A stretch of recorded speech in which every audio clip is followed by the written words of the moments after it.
numbers too big to ignore. Each suburban wife struggles with it alone. As she made the beds, shopped for groceries, matched slipcover material, ate peanut butter sandwiches with her children, chauffeured Cub Scouts and brownies, lay beside her husband at night, she was afraid to ask even of herself the silent question, is this all? This sentence from Betty Friedan's The Feminine Mystique summarizes some of the key feelings behind the second-wave feminist movement of the 1960s. Born on February 4, 1921, in Peoria, Illinois, Friedan was a psychology major at Smith College, worked as a reporter, and eventually found herself as the mother of 3 children. During her pregnancy with her second child, Friedan lost her job and instead stayed at home to care for her family. However, she grew restless with her status as the homemaker. Her book, The Feminine Mystique, published in 1963, was written after Friedan surveyed her former classmates at a college reunion and discovered that many of them were unhappy with their lives as housewives as well. Friedan is often referred to as the mother of the movement, as the feminine mystique sparked critique of traditional gender roles for women, put down the image of a nuclear family, and made women throughout the nation ask themselves that silent question, is this all? Prior to the publication of The Feminine Mystique, President John F. Kennedy's election in 1960 was legally a turning point for women. Kennedy's election signified the first time women were able to have high-ranking posts in administration. Esther Peterson was the Assistant Secretary of Labor and Director of the United States Women's Bureau under Kennedy. Kennedy's administration also saw the development of the oral contraceptive pills in 1960, which were later made available in 1961. This was a victory for feminists because, as Betty Friedan said, Chosen motherhood is the real liberation. The choice to have a child makes the whole experience of motherhood different, and the choice to be generative in other ways can at last be made, and is being made by many women now, without guilt. By 1961, women were making their mark on politics and showing their potential to rise up by organizing the Women's Strike for Peace. Led by Bella Abzug and Dagmar Wilson, the group was dedicated to anti-war and anti-nuclear testing peace protests in front of the Washington Monument.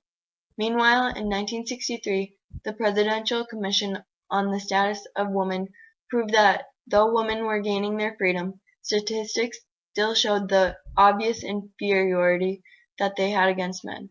The Commission made publicly aware the fact that women had very little representation in managerial positions and in political positions, despite JFK's new administration. Women were becoming more prominent in politics, and they were being given more freedom, but they still struggled with the image of being the homemaker, as Friedan so vehemently rejected. Equality in the workplace for women became a primary goal of the second-wave feminist movement. Society believed that women could either have a career or be a wife and mother, not do both. But as feminist Gloria Steinem pointed out, I have yet to hear a man ask for advice on how to combine marriage and a career. Steinem also famously stated, a woman without a man is like a fish without a bicycle. Gloria Steinem, a budding journalist back in 1963, garnered attention for her work as an investigative reporter in New York. As a woman, Steinem was unable to land important stories over the men in her profession. Instead, she was able to get a job as a Playboy bunny in order to investigate the club that she found herself hired to. Her expose revealed the underlying conditions of working in such a glamorous profession. More specifically, she revealed that the harsh conditions, poor treatment, and low wages that being a bunny actually entitled were not glamorous at all. To her, a Playboy bunny was simply a job women were placed in due to their sex appeal and was only a job made for the enjoyment of men. Steinem also once said, Feminism has never been about getting a job for one woman. It's about making life more fair for women everywhere. It's not about a piece of the existing pie. There are too many of us for that. It's about baking a new pie. Steinem's essay about her experiences, entitled "I Was a Playboy Bunny," revealed that even though the women were working hard, they still only received relatively low wages. As things were, women were paid only about 60% of what men received if they were working the same job. Furthermore, many men did whatever they could in an attempt to keep qualified women out of their workplaces. It turned out there really weren't a lot of would-be liberated women willing to stop their work for the day in New York. Early demonstrations tended to be small, and the onlookers were by no means always sympathetic. What do you want? Quality. You don't know what the hell you want. We don't want you. Neither do I want you. A few thousand did gather at City Hall to hear and cheer author Betty Friedan, the principal organizer of today's activities.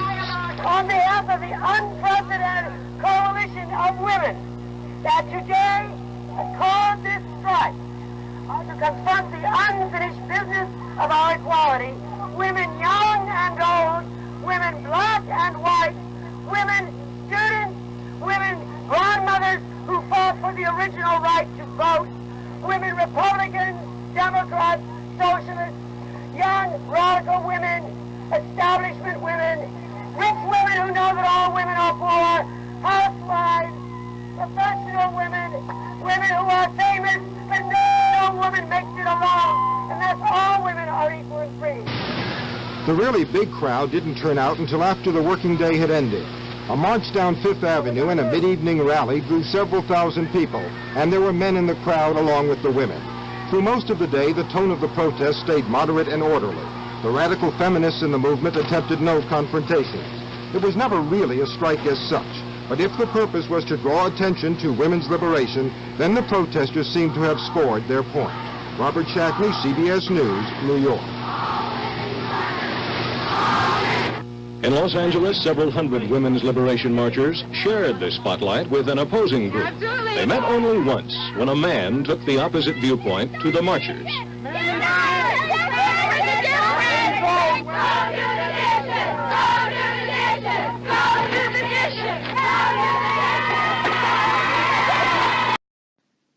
In almost every professional field, in business and in the arts and sciences, women are still treated as second-class citizens.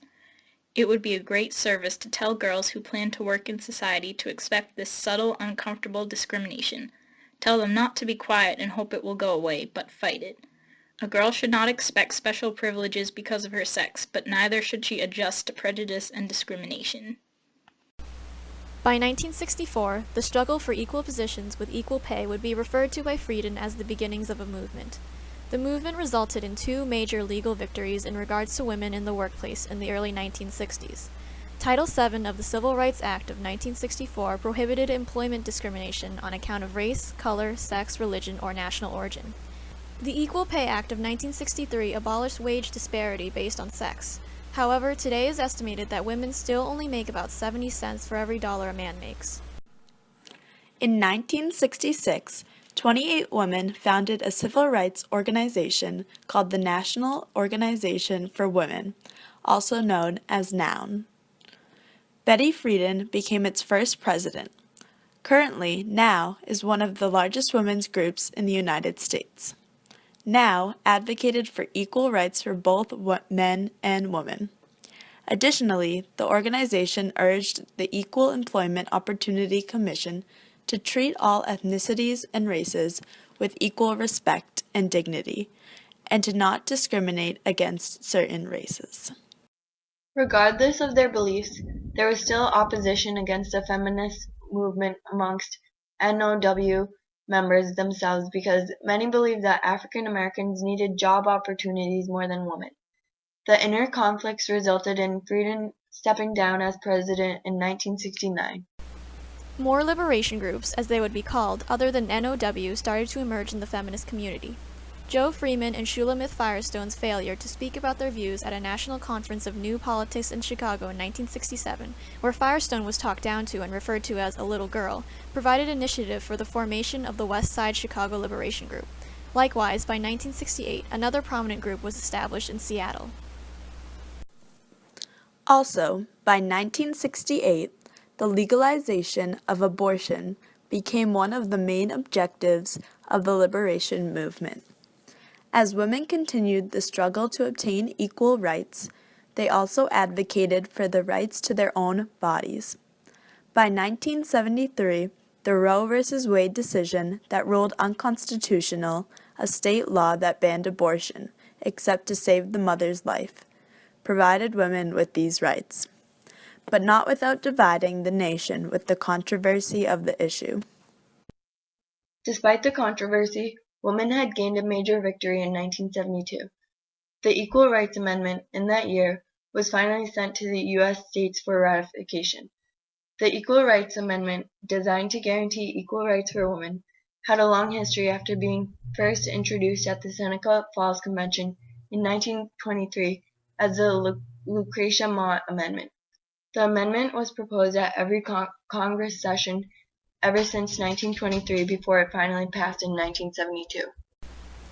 More than 50 years after women's suffrage came to pass in the United States, the second wave feminist movement marked yet another victory for women's rights.